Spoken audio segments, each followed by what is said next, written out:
नमस्कार, जय हिंद, वंदे मातरम। तो दोस्तों, आज की ये कहानी एक सच्ची घटना पर आधारित है और कहानी भी एक ऐसे संघर्ष की है। एक ऐसी लड़की की कहानी है जिसका बाप एक शराबी होता है और एक शराबी पिता होना कितना बड़ा कलंक होता है। वो कैसे घर वालों की जिंदगी बर्बाद कर देता है और वो कभी कभी कुछ शराबी ऐसे गलत राह पकड़ लेते हैं तो उनसे अपने बच्चों को कैसे बचाए, यही प्रेरणा देती है यह कहानी। और एक बहुत पुरानी बात है, आज की नहीं है। राम सरोवर नाम का एक गांव था। उसमें एक दयालु नाथ नाम का एक पहलवान था। उसका नाम तो बहुत दयालु था और दया उसके स्वभाव में नहीं थी। उसकी माँ का नाम सीता था।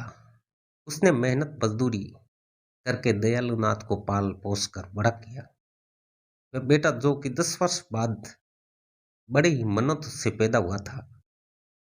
कई मंदिरों के चक्कर काटने पड़े थे, कई झाड़ फूंक वालों के चक्कर काटने पड़े थे, तब जाकर के वो पैदा हुआ था। छोटे से ही वह बहुत ही बदमाश था। गांव के सभी बच्चों से हमेशा लड़ता झगड़ता रहता था। माँ सोची अभी छोटा है इसलिए ऐसा करता है, बड़े होने पर नहीं किया करेगा। कुछ सालों बाद जब वह बड़ा हुआ फिर भी उसकी आदत वैसे ही थी। और तो और अब वह अपनी माँ की इज्जत भी नहीं किया करता था। फिर भी माँ उसे कुछ नहीं कहती थी, वह उसकी गलती को अनदेखा कर देती थी। सीता को ऐसा लगता था कि वह आज नहीं तो शादी के बाद सुधर जाएगा, लेकिन दयालु नहीं सुधरा। जब वह 20 वर्ष का हो गया था तो वह और भी अत्याचारी बन गया था। उसकी आदत इतनी बिगड़ गई थी कि वह अब अपनी माँ और पिता पर भी हाथ उठाने लगा था। 2 साल बाद उसके बूढ़े पिता भी दुनिया से चले गए। अब माँ अकेली रह गई थी। उसे अपने बेटे की चिंता होने लगी थी कि अगर उसकी मृत्यु के बाद उसके बेटे का क्या होगा, उसे खाना बनाकर कौन देगा। उसकी माँ ने सोचा इसकी शादी एक अच्छी लड़की से कर देंगे तो दयालु का जीवन सफल हो जाएगा। उसका ध्यान अपने परिवार में लगा रहेगा तो वह गुस्सा भी नहीं करेगा। लेकिन ऐसा हुआ नहीं।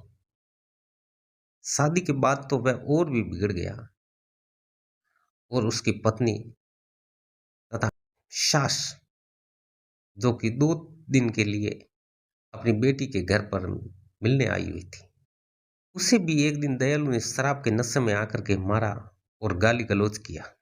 बेचारी पत्नी क्या करती, वह गरीब परिवार से थी और ज्यादा पढ़ी लिखी भी नहीं थी, इसलिए वह चुप रही।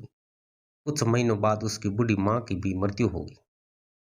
4 साल के अंदर उसने 3 बच्चों को जन्म दिया। दयालु उन बच्चों को भी मारा पीटा करता था। वो साहब और उस दयालु की पत्नी ये गम सहती गई और कुछ न कह पाती थी। नौकरों की तरह घर के सारे काम किया करती थी। रात को भी वह चैन की सांस नहीं ले पाती थी। उसका पति शराब पीकर आता और पूरी रात हवाला करता और उसे मारता रहता था। 10 साल तक तो बेचारी वो पत्नी जैसे तैसे करके काम काज करती रही और अपने अत्याचार पति की मार सहती रही, ताकि उसके बच्चे पढ़ लिख करके अच्छे ऑफिसर बन जाए और वे उनकी माँ की तरह जीवन न जिए। भगवान की कृपा और उस दयालु की पत्नी का नाम था पुष्पा। उसकी मेहनत रंग लाई। जो कॉलेज में पढ़ती थी लड़की, वह सबसे टॉपर आई थी। उसकी माँ का सपना पूरा होने लगा था। उसे अपनी बेटी पर गर्व था कि यह एक दिन बड़ा मुकाम हासिल करेगी। अचानक एक रोज उसके पिता शराब के नशे में घर आई। अपनी बड़ी बेटी का नाम था गीता। उसको बुरा भला कहा और मारने लगे। गीता पढ़ी लिखी वो समझदार लड़की थी। उसने जैसे तैसे करके अपने आप को बचाई। यहाँ तक कि माँ भी उसे बचाने आई तो उसे भी मारा। यह देखकर उसके दोनों भाई चुपचाप एक कोने में बैठकर रोने लगे। गीता अपनी गलती के बारे में पूछती है कि मैंने कौन सी गलती कर दी है पिताजी। सीधा कॉलेज से घर ही तो आ रही हूँ। पिता शराब के नशे में धुत थे और कहने लगे, मैं अगली बार तुम्हें राहुल के साथ देखा तो समझ लेना बेटा। गीता मध्यम स्वर में, राहुल मेरे कक्षा में पढ़ता है पिताजी, और वह मेरा अच्छा मित्र है। उसका पिता कहने लगे, मैंने तुम्हें इतना बड़ा क्या राहुल के लिए किया है कि तुम उसके साथ चली जाओ। तुम्हारे ऊपर और तुम्हारे शरीर के ऊपर सिर्फ मेरा ही हक है। इसे मैं किसी और के हवाले नहीं कर सकता। गीता और उसकी माँ यह वाक्य सुन करके चुप हो गए और वो अपने मन में सोचने लगे कि ये पिता है कि यह हैवान है। जब पिता अपनी बेटी को इस प्रकार का प्रसन्न करता है तो वो पिता नहीं होता है, क्योंकि असुर भी अपनी बेटी के साथ में ऐसा नहीं कर सकता है और एक पिता ऐसा करता है, यह तो शैतान है। गीता अब इस घर में एक पल के लिए भी नहीं रुकना चाहती थी, क्योंकि ये हर रोज के नाटक से वह थक चुकी थी।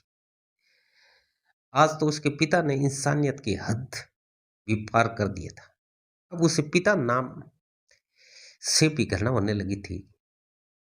आसपास के लोगों भी उनकी मदद करने से डरते थे। किसी ने उनकी मदद की तो उसके पिता पड़ोसी लोगों से भी लड़ाई झगड़ा करते रहेंगे। लोग उनकी मदद करने से डरते थे। उसकी माँ ने उसके लिए इतना ये संघर्ष किया था, उसे गीता पूरा करना चाहती थी। एक दिन जब उसके पिता घर से किसी काम के लिए 2 दिन के लिए बाहर चले गए, तभी उसकी माँ ने सोचा ये अच्छा मौका है। रोज रोज के झगड़े से तंग आकर के उसकी माँ ने गीता की शादी अपनी सहेली के बेटे राहुल, जो कि उसकी कक्षा में उसके साथ में पढ़ता था, उससे करा देती है और अपनी बेटी को इस नरक से निकाल देती है। उसी रात गीता और राहुल उस गांव से चले जाते हैं और एक बहुत दूर एक शहर था, उसमें जाकर के अपनी आगे की पढ़ाई करते हैं। घर पर जब उसके पिता को यह बात पता चलती है तो हमेशा की तरह फिर से लड़ाई होती है। लेकिन आज की इस लड़ाई से उसकी माँ को इस लड़ाई में इतना दुख नहीं हुआ जितना पहले होता था। जल्दी ही एक गीता वकील बन गई और उसने अपनी माँ को उस नरक से आज़ादी दिलाई और अपनी माँ सहित दोनों छोटे भाइयों को अपने साथ अपने घर में रखकर अच्छी तरह से पढ़ा लिखा रही। आज वे सब एक समान का जीवन व्यतीत कर रहे हैं। अतः उस माँ का यह संघर्ष पूरा हुआ। उधर उसके पिता अब अकेले अपनी जिंदगी जी रहे हैं। कोई भी उन्हें खाने के लिए नहीं देता है। जैसे तैसे वह पापी अपना जीवन जी रहा है, या कह सकते हैं कि अपने कर्मों की सजा भुगत रहा है। इसलिए ऐसा कहा जाता है कि धरती पर स्वर्ग और नरक है। जो जैसा कर्म करेगा उसका वैसा ही भुगतान करेगा। इसलिए सबके साथ अच्छा व्यवहार करना चाहिए ताकि हमारे साथ भी लोग अच्छा व्यवहार करें। तो दोस्तों, ये कहानी कैसी लगी? अगर पसंद आई हो तो चैनल को सब्सक्राइब करना और अपने दोस्तों के साथ में शेयर करना। जय श्री राम, वंदे मातरम, ओम नमः शिवाय।